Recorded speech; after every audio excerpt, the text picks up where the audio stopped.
ಒಂದು ವೇಳೆ ಹಾರಿದೆವಂತಾದ್ರೆ ಮಂಡೆಗೆ ಬಂಡೆ ತಾಗಿತ್ತು. ನಮ್ಮಂತಹ ದೈತ್ಯ ಜೀವಿಗಳಿಗೆ ಈ ನೀರು ಸಾಕಾಗ್ಲಿಕ್ಕಿಲ್ಲ. ಹಾಗಾಗಿ ನೀರಿನಲ್ಲಿ ಆಟವಾಡಬೇಕಂತ ಆದ್ರೆ ಸ್ವಲ್ಪ ಆಳವಾದ ಸ್ಥಳ ಬೇಕು. ಹೋಗುವ ಮುಂದೆ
ನೀರಿನಲ್ಲಿ ಆಟ ಆಡಿ ದೇಹದಲ್ಲಿರುವಂತಹ ಆಯಾಸವನ್ನು ಪರಿಹರಿಸುವುದಕ್ಕೆ ಬೇಕಾಗಿ ಬಂಡೆಗಲ್ಲಿನಲ್ಲಿ ಸ್ವಲ್ಪ ನೀನು ಮಲಗಿರ್ಬೇಕು.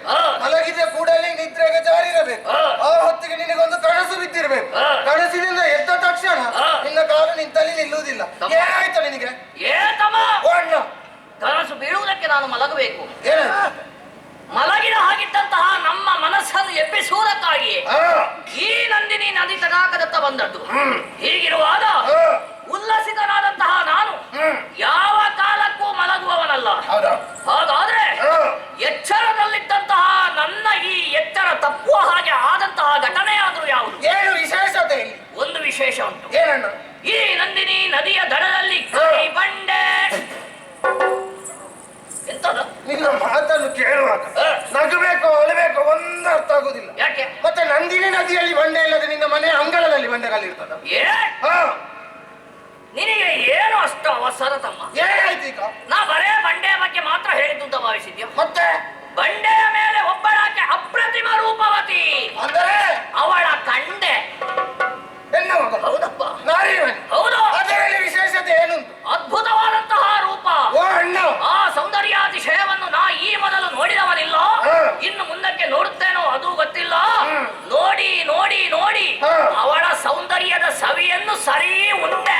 ಅಣ್ಣ ಏನು ಅದರಲ್ಲಿ ವಿಶೇಷತೆ ಏನು?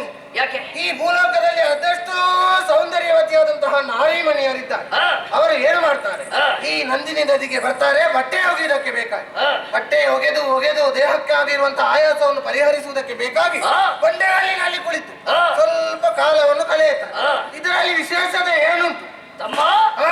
ವಿಶೇಷತೆ ಇರುವುದೇ ಅಲ್ಲಿ. ಈ ಮೊದಲು ಬಂದಂತಹ ಬಟ್ಟೆ ಒಗೆಯುವ ಸ್ತ್ರೀಯರನ್ನು ನನ್ನ ತಮ್ಮ ಬಿಟ್ಟವನಲ್ಲ. ಎಷ್ಟಾದ್ರೂ ನಿನ್ನ ತಮ್ಮ ಅಲ್ವಾ? ಅವರು ಬಟ್ಟೆ ಒಗೆಯುವುದಕ್ಕೆ ಬರುವುದು.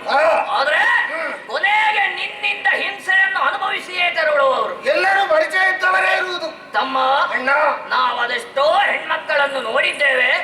ನೋಡಿದ ಕೂಡಲೇ ಅವರನ್ನು ಅನುಭವಿಸಬೇಕು ಎಂಬ ಹಾಗೆ ಅವರ ಮೇಲೆ ಎರಗಿದ್ದೇವೆ.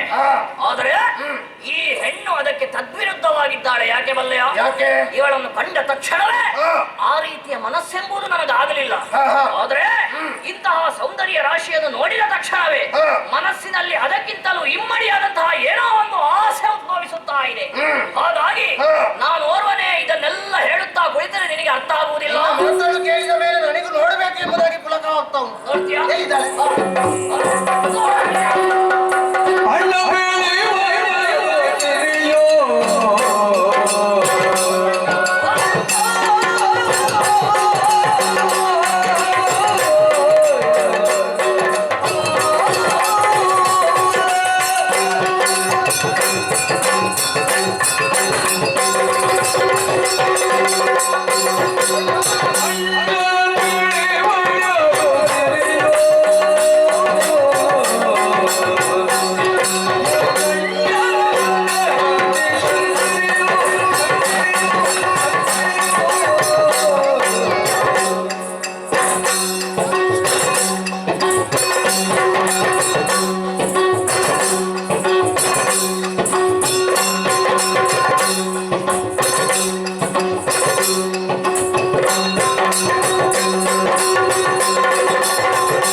Yeah.